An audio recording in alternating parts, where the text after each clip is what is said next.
Boa noite a todos. Sejam bem-vindos à nossa casa espírita. Neste momento agora vamos fechar levemente nossos olhos, elevando o nosso pensamento ao Pai, pedindo a Ele que nos proteja e nos ampare, e principalmente que possamos ter aquela paz interna para seguir a nossa jornada. Sabemos que estamos num mundo de provas e expiações, mas com certeza o Pai sempre nos inspira pelo melhor caminho, pois Ele não quer que seus filhos sofram. As nossas escolhas muitas vezes nos levam a erros. Então vamos ter bons pensamentos, fazer as nossas preces e seguir em frente. Com certeza, todos que aqui estão, já estão recebendo aquilo que merece e aquilo que com certeza irá fazer o bem para cada um.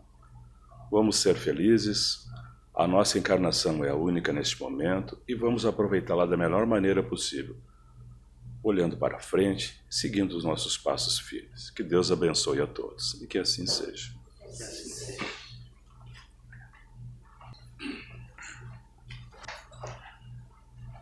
Boa noite a todos. É uma alegria podermos compartilhar a oportunidade de estarmos juntos aqui nessa casa que nos acolhe e que nos traz tanto auxílio.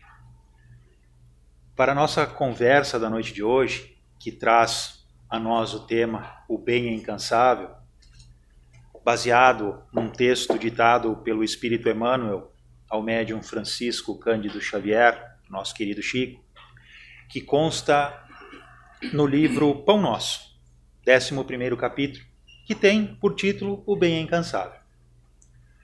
Para fazer a introdução deste tema, eu convido os amigos e as amigas a, junto comigo, retornarem ao passado, precisamente a dezembro de 1967. Com o nosso pensamento voltando a essa época, encontraremos num leito de hospital um irmão nosso, padecendo os últimos momentos da sua jornada terrena. Nesse instante, usufruía esse nosso irmão dos momentos preciosos concedidos pela bondade divina que permitem um flashback de tudo aquilo que vivenciamos na nossa experiência terrena.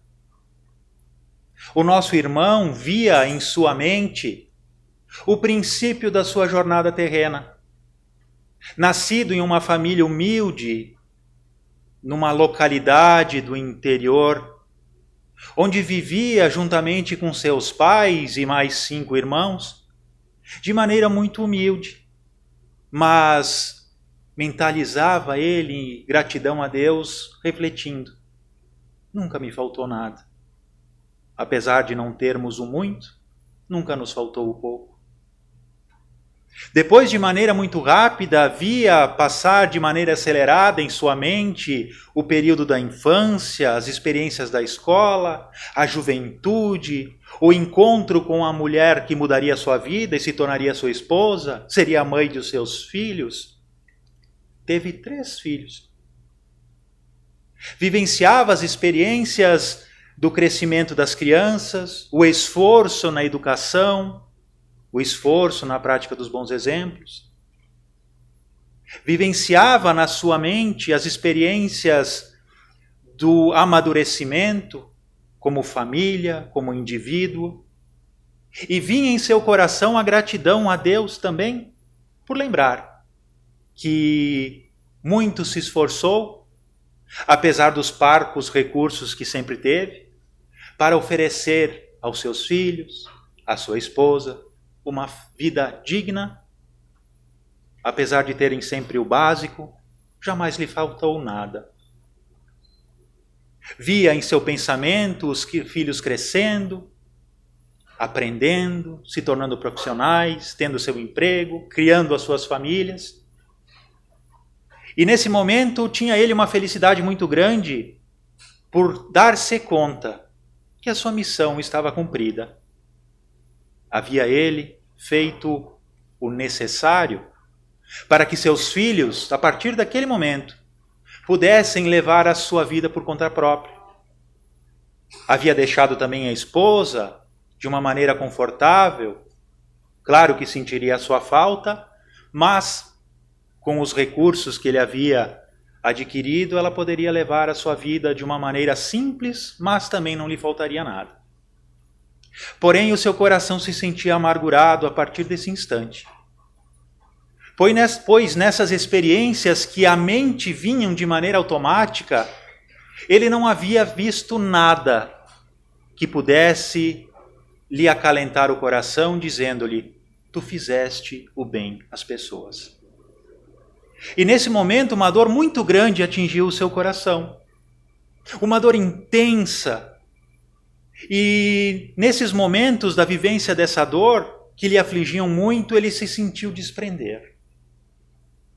Viu o seu corpo flutuar pelo ar, como as folhas secas das árvores de outono, levadas pela brisa fria que a estação nos propicia.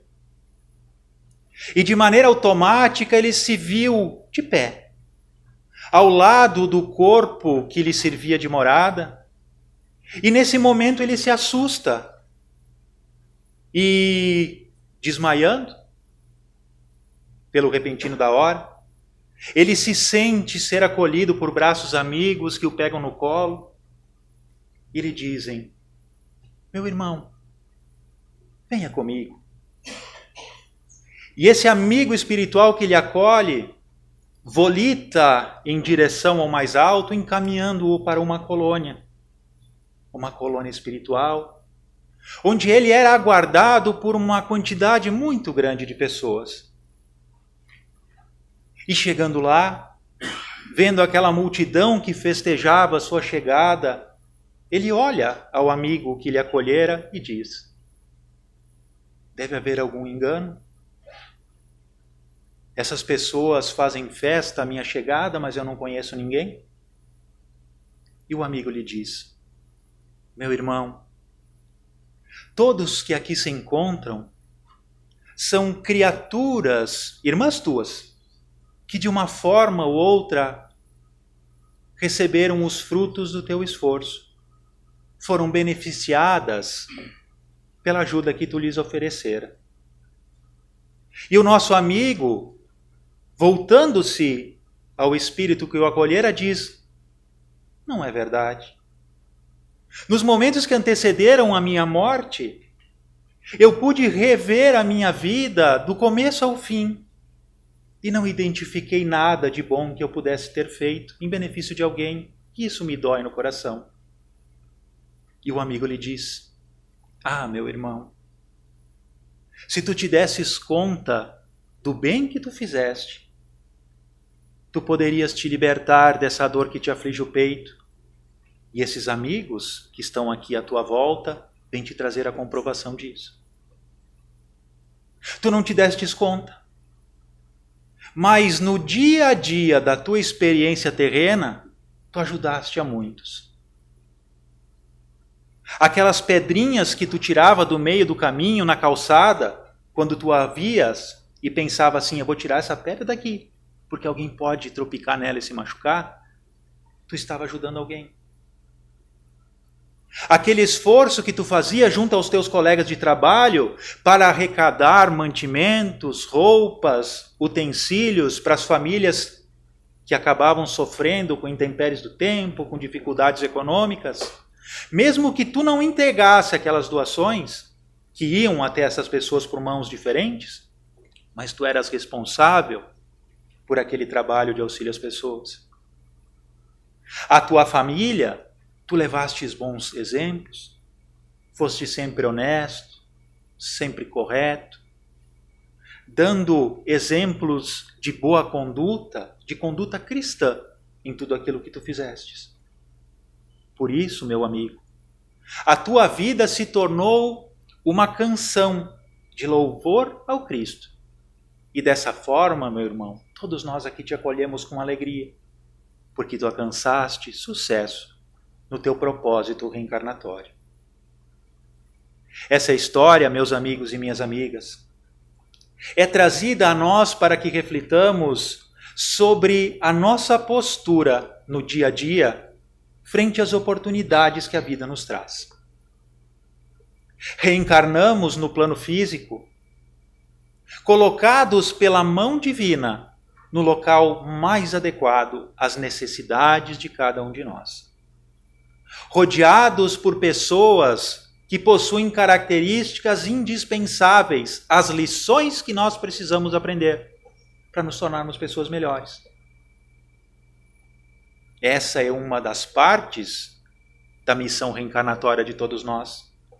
Aprendermos a nos tornarmos melhores, com o auxílio do meio que nos serve de morada e com o auxílio das pessoas que convivem conosco. Contudo, existe uma outra parte da nossa reencarnação, do nosso projeto reencarnatório, que jamais devemos esquecer, que é a prática do bem. É ajudarmos-nos uns aos outros. É fazer o amor valer em todos os instantes da nossa vida. E por isso o Espírito Emmanuel traz a nós essa reflexão, lembrando-nos de que o bem é incansável.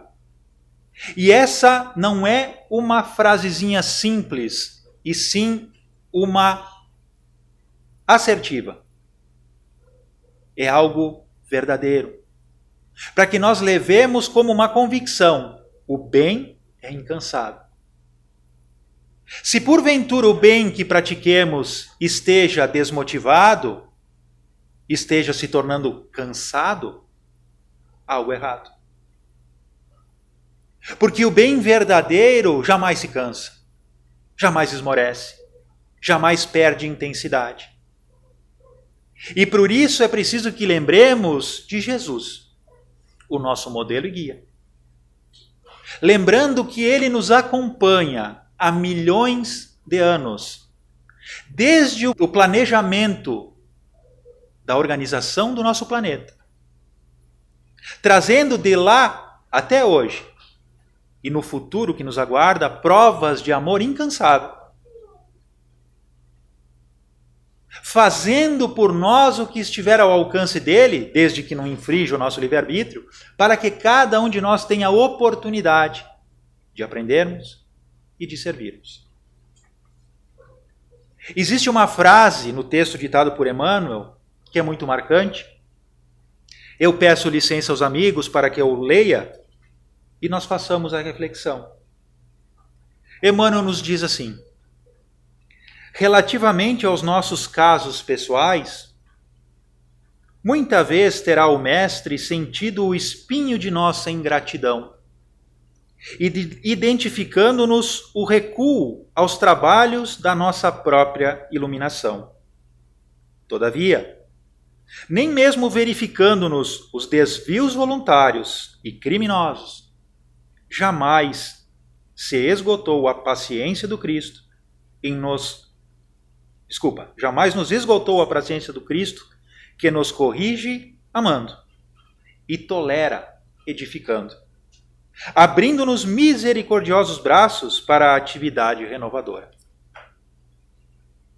Viemos nós encarnação após encarnação, recebendo oportunidades de nos transformarmos, porém desviando-nos do caminho planejado pela bondade divina e com consentimento de cada um de nós, deixamos escorrer pelos dedos a oportunidade divina de redenção, de evolução, motivados pelos vícios que nos acompanham secularmente e que encontram-se enraizados no imo do ser.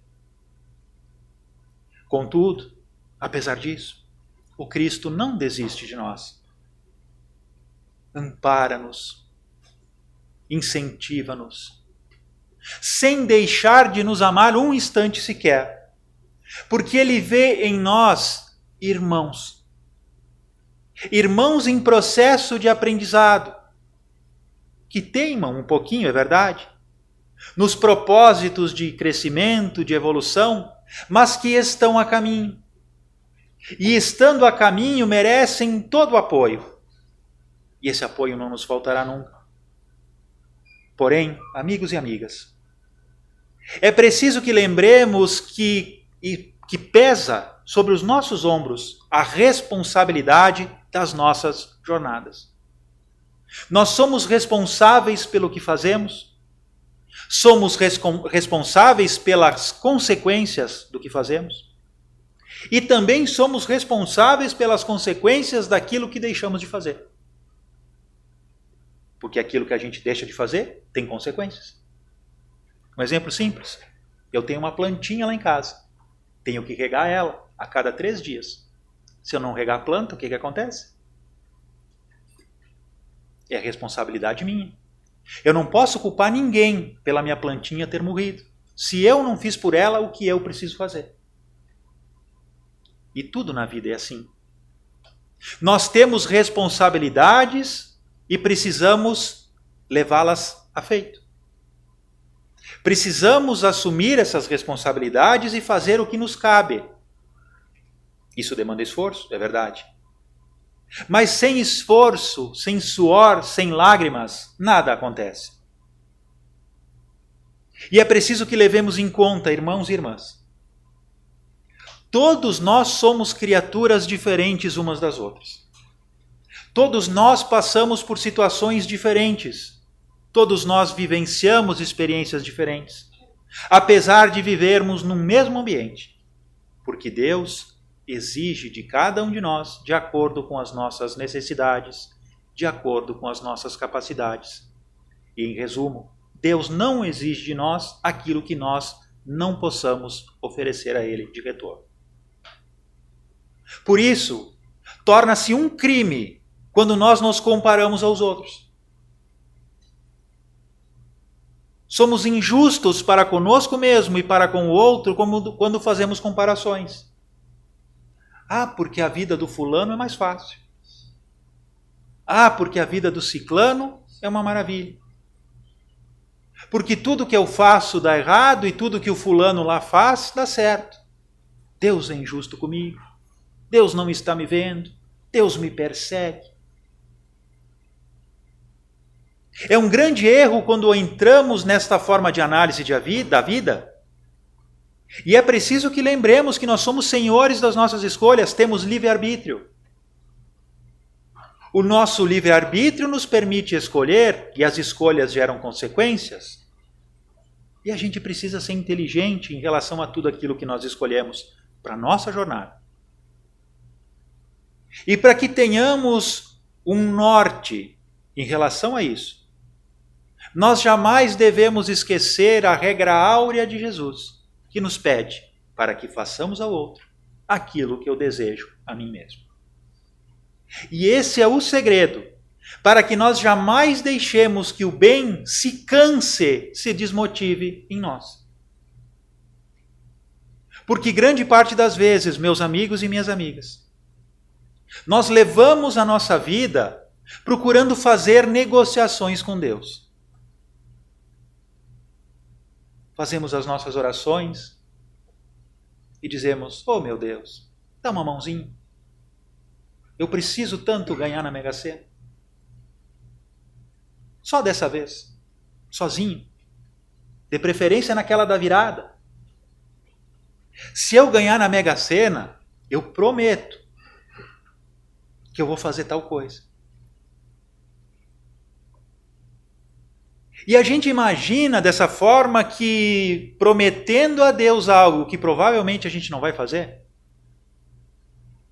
nós vamos receber coisas que nós não somos merecedores. Porque Deus conhece as nossas capacidades. Porque Deus conhece as nossas necessidades. Melhor do que nós mesmos. Tanto quanto a gente não dá para uma criança pequena um objeto perigoso. Porque sabemos que é muito fácil de que a criança, não tendo habilidade, não tendo discernimento, venha se machucar. Deus não concede a nós nada que possa ser prejudicial à nossa vida. E quando nós entramos nesse caminho de tentar fazer negociações com Deus, o bem acaba sendo um dos meios de negócio. Eu vou dar uma cesta básica lá no centro espírita, mas aí, meu Deus, tu me ajuda a achar um emprego melhor. Eu vou pegar, Jesus, hoje de noite eu vou lá no centro espírita ajudar. Mas aí na prova da faculdade o senhor me ajuda a tirar uma nota boa, porque senão eu vou reprovar. Mas eu esqueço de estudar, né? Só quero que Deus me ajude. Me inspire, faça um milagre e eu não faço a minha parte. Queremos facilidades, mas não fazemos o que nos cabe. Queremos milagres na nossa vida, mas milagre não existe, gente. Porque Deus não revoga as suas leis. Precisamos entender que nós temos em nós tudo aquilo que a gente precisa para a nossa felicidade, para o nosso sucesso. Se não fosse assim, Deus não nos teria imposto a reencarnação. Nós não estaríamos aqui presos num corpo físico. Porque se nós não tivéssemos capacidade de suportar as provas que a vida nos oferece, se nós não tivéssemos capacidade de suportar as expiações que a experiência terrena nos traz, se nós não tivéssemos capacidade de evoluir tal qual faz parte do nosso projeto reencarnatório, nós teríamos reencarnado somente para sofrer. E jamais a nossa reencarnação tem por objetivo trazer sofrimento. Jamais. Por mais difícil que seja. Jamais Deus nos concede oportunidades para sofrer. Sempre para aprender. E nessa hora, amigos e amigas, eu lembro de novo de Francisco Cândido Xavier, que passava por problemas inúmeros, a grande maioria dele desconhecidos de todos nós, mas que jamais o desmotivaram no seu trabalho de auxílio. Ele sempre dizia que acordava de manhã cedo, botava a sua dorzinha no bolso e ia ajudar a diminuir a dor alheia. Esse é um bem incansável. Esse é um bem que não se desmotiva. Porque sabe que é papel de cada um de nós fazer pelo outro o que eu espero que seja feito para mim. E como todos nós vivenciamos situações difíceis na nossa vida, nós sabemos o quanto é bom ser ajudado. Nós sabemos o quanto é bom receber uma mão amiga.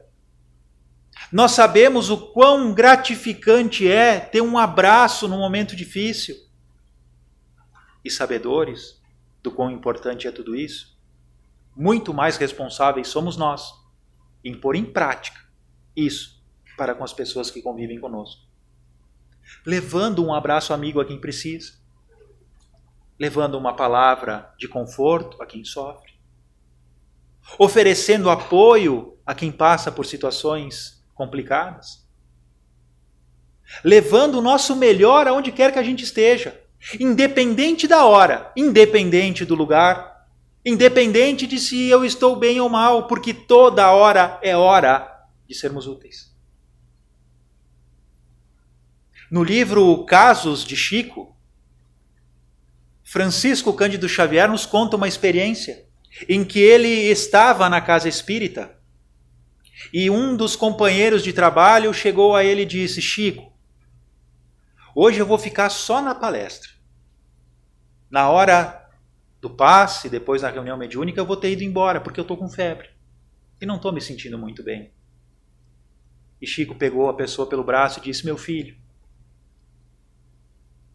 alguns meses atrás, eu estava em casa, muito mal, com febre alta. Aquelas sensações que a febre nos traz, as alucinações, os calafrios. E sabendo que logo mais haveria reunião na casa espírita, eu me deitei para descansar um pouquinho. E quando faltavam 15 minutos para iniciar-se a sessão, entra em meu quarto o espírito Neio Lúcio e me questiona: o que fazes aí, meu irmão? E Chico mentalmente conversa com ele e diz: estou com febre. E Neio Lúcio responde a ele: e o que fizestes tu para minimizar essa febre e te tornares apto ao trabalho? Levanta-te, toma o remedinho e vá trabalhar. E ele relata que assim fez, trabalhou a noite toda. E quando findou-se o trabalho, deu-se conta que não sentia mais os efeitos da febre e que ela havia passado. E assim ele fez com o companheiro de trabalho, convidando-o à atividade. E no final da noite, após as atividades transcorridas, o amigo estava bem, sem febre e incalculavelmente feliz pelo trabalho realizado. Nós não podemos esperar que estejamos numa situação perfeita para sermos úteis. Porque se nós procurarmos desculpas para não praticar o bem, as desculpas sempre surgirão na nossa mente criativa. Pode ser uma unha encravada, pode ser o programa na TV, pode ser uma chuvinha leve, pode ser um problema no trabalho, pode ser um portão que não abre, pode ser uma infinidade de coisas que venham tirar o foco do compromisso que nós assumimos com Jesus. Lembremos, meus amigos e minhas amigas, da mesma forma que nós esperamos que Jesus intervenha nas nossas vidas, Jesus espera que nós sejamos Ele, intervindo na vida de quem sofre. Nós podemos ser Jesus, diminuindo dores, afagando corações, renovando ânimos, fazendo pequenos milagres na vida das pessoas, porque Jesus nos inspira insistentemente para que nós venhamos pôr em prática o bem e o amor nas nossas vidas. Lembremos sempre, amigos e amigas, não por acaso vivemos juntos essa experiência terrena.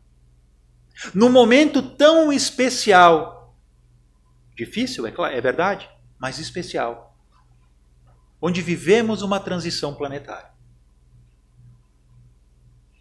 Estamos reencarnados num mundo que está mudando, mas para que mude de verdade, depende da mudança íntima de cada um de nós. E o nosso mundo só se tornará o mundo regenerado quando nós aprendermos a pôr em prática na nossa vida o amor, tal qual Jesus nos ensinou. Aprendendo a fazer pelo outro aquilo que queremos para nós mesmos, sem exigir nada em troca, sem esperar retribuição. Lembrando que nem sempre as nossas atitudes serão bem entendidas. Mas o que importa, meus amigos e minhas amigas, é a consciência tranquila. E ter a certeza de que eu fiz o bem que eu podia fazer, de acordo com as minhas possibilidades, de acordo com as minhas qualidades. Porque às vezes a gente quer mudar o mundo. A gente quer fazer as coisas grandiosas e esquece de fazer o pequenininho. E é o pequenininho que vai fazer a diferença no mundo. Porque de grão em grão, de ajudinha em ajudinha, nós iremos tocando corações, e esses corações irão se contagiar com as nossas atitudes, e contagiarão outros, e exponencialmente tomaremos conta do mundo. Mas é preciso que assumamos a nossa responsabilidade de cristãos que somos, fazendo o bem a todos os instantes, com a certeza de que não estamos sozinhos nesse propósito. Deus, Jesus e as suas equipes espirituais estão conosco a nos incentivar, a nos inspirar, a nos proteger e a nos guiar pelos caminhos da vida, para que nós possamos estar na hora certa, no momento adequado, junto às pessoas que precisam de auxílio, para que, dando o nosso melhor, nós possamos mudar a vida de alguém. Mas para isso, nós precisamos aprender a nos importar uns com os outros. Olhemos as pessoas à nossa volta como irmãos. Irmãos de verdade. Pessoas que, como nós, têm situações difíceis, passam por dificuldades, têm as suas dores, e que nós não conhecemos na sua intensidade. E quem sou eu para julgar alguém? O meu papel não é julgar, e sim ajudar. Ajudemo-nos sempre. fazendo com que o bem que carregamos no nosso coração seja incansável por toda a eternidade, tal qual o Cristo faz para com todos nós. E assim, demos sequência a esse projeto divino de transformação da humanidade, que só ocorrerá com o esforço de todos nós. Eu agradeço a atenção dos amigos e das amigas. Rogo que a equipe espiritual amiga que nos envolve nesse momento possa tocar os corações de cada um de nós, para que saiamos daqui renovados nos nossos propósitos de fazer o bem, em nome de Jesus e por Jesus, em todos os instantes da vida. Eu convido aos nossos companheiros de trabalho, os nossos médiuns passistas, que se posicionem junto conosco, para que façamos o nosso passe coletivo. Nesse instante convido também os amigos e as amigas para que serenemos o nosso pensamento. Aqueles de nós que nos sintamos confortáveis podemos fechar os nossos olhos, mentalizando Jesus à nossa frente com os seus braços abertos, um lindo sorriso no rosto a nos acolher. E cada um de nós mentalmente conversemos com ele dizendo: obrigado, Jesus. Obrigado, Senhor, pela oportunidade que nos deste de estarmos aqui, reunidos em teu nome, usufruindo das benesses que direciona a cada um de nós. Obrigado, Senhor, pelo carinho, pelo amor que nutre por todos. Te agradecemos, Jesus, por todos os ensinamentos, pelos teus exemplos, por tudo aquilo que deixaste a nós há tanto tempo. Te pedimos auxílio também que nos dê o discernimento para que possamos compreender de maneira profunda e verdadeira tudo aquilo que nos ensinaste. E a coragem também, Senhor, para que possamos pôr em prática em todos os instantes da nossa vida. Ajuda-nos a amar verdadeiramente a todos. Ajuda-nos a fazer o bem a todos os instantes, para que assim cobramos a humanidade de bênçãos através do esforço individual de cada um de nós.